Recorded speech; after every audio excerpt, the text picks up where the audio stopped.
Bismillahirrahmanirrahim. Begum Rana Liaquat Ali Khan was born in Almora, India in 1905. بیگم رانا لیاقت علی خان 1905 میں المورا ہندوستان میں پیدا ہوئیں. کروسیڈر فار ویمنس رائٹس، حقوق نسواں کے لیے جنگجو. Her first sighting of the hardships of the oppressed and downtrodden came at a very early stage in her life. مظلوموں اور پسماندوں کی مشکلات کا آپ کا پہلا مشاہدہ آپ کی زندگی کے انتہائی ابتدائی مرحلے میں پیش آیا. Her mother used to regularly visit a sanatorium in Almora. آپ کی والدہ المورا میں ایک شفاخانے باقاعدگی سے جایا کرتی تھی. It was there, according to بیگم لیاقت کے مطابق یہ وہاں ہوا that she learned to help and care for others، کہ آپ نے دوسروں کی مدد کرنا اور دیکھ بھال کرنا سیکھا. She first met her husband, Pakistan's first Prime Minister نوابزادہ Liaquat Ali Khan during the time of the Simon Commission. آپ اپنے خاوند پاکستان کے پہلے وزیر اعظم نوابزادہ لیاقت علی خان سے سائمن کمیشن کے عرصے کے دوران پہلی دفعہ ملی. Liaquat Ali Khan as a member of the legislative assembly, Liaquat Ali Khan قانون ساز اسمبلی کے رکن کے طور پر had come to debate the unpopular constitutional reforms. Liaquat Ali Khan ان غیر مقبول آئینی اصلاحات پر تقریر کرنے کے لیے آ چکے تھے that were being introduced by the Simon Commission، جو سائمن کمیشن کے ذریعے متعارف کروائی جا رہی تھی. As a student، Begum Liaquat went to hear the debate carrying placards of Simon Go Home. بطور طالبہ سائمن گو ہوم یعنی سائمن وطن واپس جاؤ کے پلے کارڈ اٹھائے ہوئے بیگم لیاقت تقریر سننے کے لیے گئی. لیاقت Ali Khan winning the debate, تقریر میں کامیاب ہوتے ہوئے لیاقت Ali Khan became an instant hero with her friends، اس کی دوستوں میں ایک فوری ہیرو بن گئے. She later sold him a ticket to a stage show to raise funds for flood relief in Bihar. بعد میں انہیں بہار میں فلڈ ریلیف کے لیے فنڈ اکٹھا کرنے کے لیے اسٹیج شو کا ایک ٹکٹ فروخت کیا. They were married in December 1932. دسمبر 1932 میں انہوں نے شادی کر لی. From the onset، ابتدا ہی سے بیگم لیاقت proved to be Liaquat Ali Khan constant partner and companion. بیگم لیاقت علی خان کی مستقل ساتھی اور رفیقہ ثابت ہوئیں. She too like her husband، وہ بھی اپنی خاوند کی طرح was politically involved، سیاسی لحاظ سے وقف تھی. And both of them shared similar goals، اور دونوں کے یکساں مقاصد تھے. She also became a part of another defining moment in Pakistan's history، وہ تاریخ پاکستان میں ایک اور فیصلہ کن مرحلے کا حصہ بنی. When she accompanied her husband to Kai's Hampstead Heath residence in London May 1933، جب وہ مئی 1933 میں لندن میں قائد اعظم کی ہیمسٹیڈ ہیتھ ریزیڈنس اپنے خاوند کے ہمراہ گئی. To request Kai to return to India and to resume the leadership of the Indian Muslims، Quaid Azam کو ہندوستان واپس آنے اور ہندوستانی مسلمانوں کی قیادت دوبارہ شروع کرنے کی درخواست کرنے کے لیے. It was in 1942، 1942 میں تھا when rumors of Japanese invasions were rife، جب جاپانیوں کے حملے کی افواہیں گرم تھی. That the Quaid Azam said to her، کہ قائد اعظم نے ان سے کہا be prepared to train the women، خواتین کو تربیت دینے کے لیے تیار ہو جاؤ. Islam doesn't want women to be shut up، اسلام نہیں چاہتا کہ خواتین قید ہو جائیں. And never see fresh air، اور کبھی تازہ ہوا نہ دیکھیں. بیگم لیاقت never looked back، بیگم لیاقت نے کبھی پلٹ کر نہیں دیکھا. Her first opportunity to organize Muslim women presented itself in the same year، مسلمان خواتین کو منظم کرنے کا آپ کو پہلی دفعہ اسی سال موقع ملا. when she formed a small volunteer corps for nursing and first aid in Delhi، جب انہوں نے دہلی میں نرسنگ اور ابتدائی طبی امداد کے لیے ایک چھوٹا سا رضاکار دستہ تشکیل دیا. Then again in 1947, پھر دوبارہ 1947 میں as the refugees poured in from across the border, جب پناہ گزین سرحد پار سے جوگ در جوگ آئے amidst the most pitiable of condition with cholera, diarrhea and smallpox being common sights everywhere, جن میں ہیضہ، اسال اور چیچک والوں کے انتہائی قابل رحم حالات کے ساتھ ہر جگہ عام مناظر تھے. She called upon women to come forward and collect food and medical supplies from the government offices. آپ نے خواتین سے آگے آنے اور سرکاری دفاتر سے خوراک اور طبی رسد اکٹھا کرنے کی درخواست کی. The women came forward. خواتین آگے آئیں. Despite the resistance, اس مزاحمت کے باوجود, they faced from certain sections of society, جس کا انہوں نے معاشرے کے خاص طبقات کی طرف سے سامنا کیا, including certain newspapers, بشمول خاص اخبارات, where they were attacked in the most vicious manners by elements, جہاں ان پر ان عناصر کے ذریعے شرمناک انداز سے تنقید کی گئی. They did not want women to come out from their four walls, جو نہیں چاہتے تھے کہ خواتین اپنی چار دیواری سے باہر آئیں.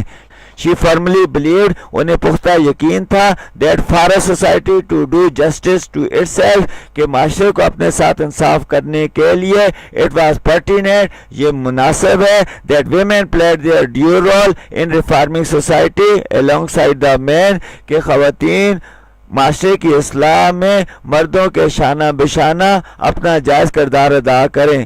In this, she faced many difficulties.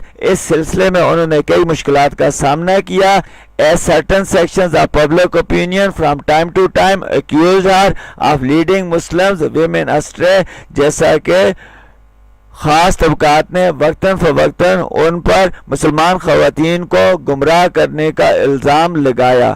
Initially, ابتدائی طور پر, when he was alive, جب وہ زندہ تھے, لیاقت Ali Khan himself defended his wife in public, لیاقت علی خان نے خود علل اعلان اپنی بیوی کا دفاع کیا.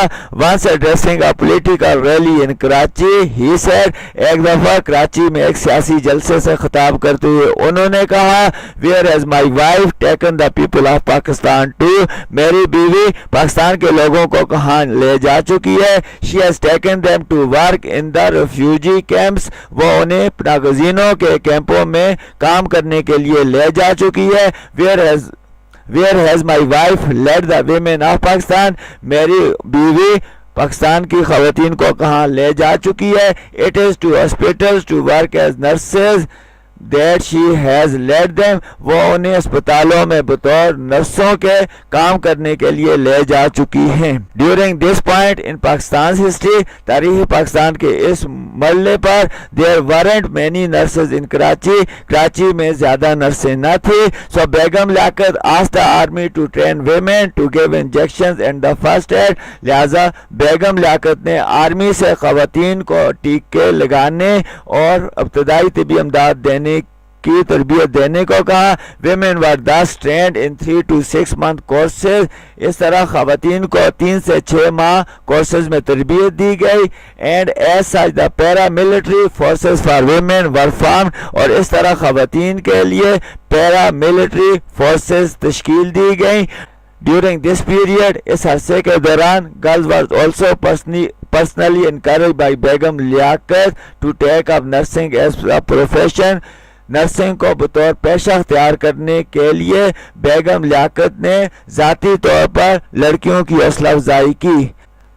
They were also taught the rifle drill to decode ciphers, typing and a host of other duties. انہیں رائفل ڈرل, رمزی تحریر پڑھنے, ٹائپنگ اور بے شمار دوسرے کاموں کی تربیت دی گئی, so that they could be useful in time of national crises, تاکہ وہ قومی بحرانوں کے دوران مفید ہو سکیں. like the refugee crisis of 1947, مثلا 1947 کا پناہ گزینوں کا بحران.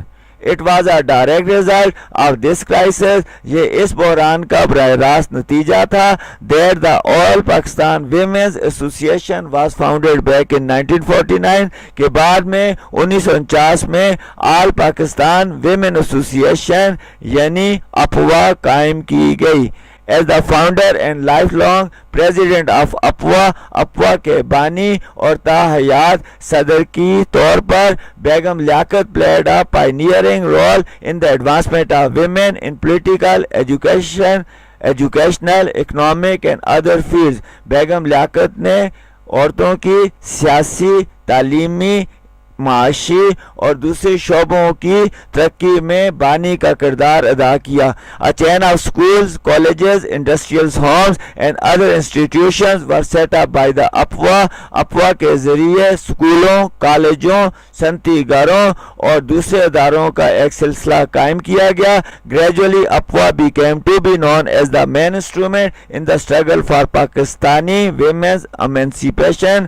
رفتہ رفتہ اپوا پاکستانی خواتین کی آزادی کی جد و جہد میں ایک بڑے ذریعے کے طور پر جانا گیا. بیگم لیاقت firmly believed, بیگم لیاقت کو پختہ یقین تھا that education and economic independence were two of the most important factors کہ تعلیم اور معاشی آزادی دو انتہائی اہم عوامل ہیں that would help women recognize and achieve their just rights in society جو خواتین کی معاشرے میں ان کے جائز حقوق تسلیم کرنے اور حاصل کرنے میں مدد کریں گے. In the field of education تعلیم کے شعبے میں she founder Rana Liaquat Ali Khan college of home economics. انہوں نے Rana Liaquat Ali Khan college of home economics قائم کیا which opened home economic colleges in Karachi, Lahore and Dhaka, جس نے کراچی، لاہور، ڈھاکہ میں ہوم اکنامک کالجز کھولے. ادر امپورٹنٹ ویمنس باڈیز دوسرے عام خواتین کے ادارے دیٹ شی فاؤنڈیڈ جو انہوں نے قائم کیے انکلوڈیڈ وہ یہ تھے the business and professional women's club, the friends of اپوا and the international women's club.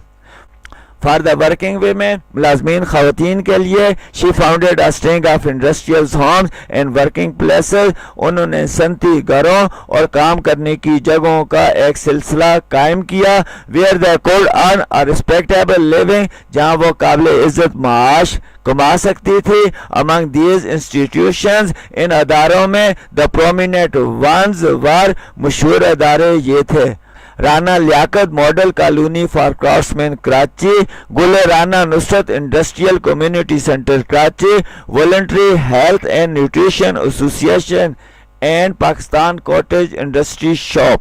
بیگم لیاقت's achievement didn't just stop there. بیگم لیاقت کی کامیابیاں محض وہاں نہ رکی.